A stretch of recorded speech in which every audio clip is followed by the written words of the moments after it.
ideal qadın tipi var cəmiyyətdə, dinlərdə də. Demək nədir bu? Arxaik və yerli mədəniyyətlərdə belə deyək, daha dəqiq desək, kültürlərdə hətta qadın və kişi rolları günlük həyat içərisində təbii bir balansa sahibdir, deyilmi? Amma kurumsallaşmış, yəni institusionallaşdırılmış dinlərdə əxlaq və dini qaydalara zaman-zaman bu təbii bərabərliyi ayıran qaydalarla bu təbii bərabərliyi ayıran demək nə var? Anlayışlar meydana çıxmış və inkişaf etmişlər. Qadına sadəcə analıq və ev işləri ilə məhdud bir sahə çizilmiş və bu ayrı-seçkiliyin məhsuludur bu da.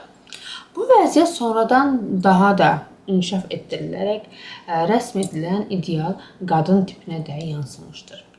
Orada öküz əksini tapmışdır. Bir tərəfdən dini məsuliyyətlər yüklənən, digər tərəfdən eşinə itaəti dini bir vəzifəsi bilməsi gözlənilən qadın məsuliyyətlərinin qarşılığında bir o qədər də ixtiyara sahib olmamışdır.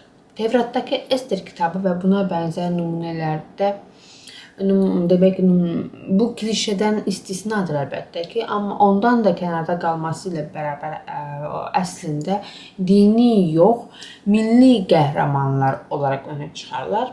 Mistik sahədəki o qadın fiqurlarda, obrazlarda orada da fədakarlıq və cəfəkarlığın sadəcə istiqaməti dəyişmişdir əslində. Yəni eş və ailənin yerini nə almışdır? Səbir, zülmə qatlanma və xidmət etmək alır.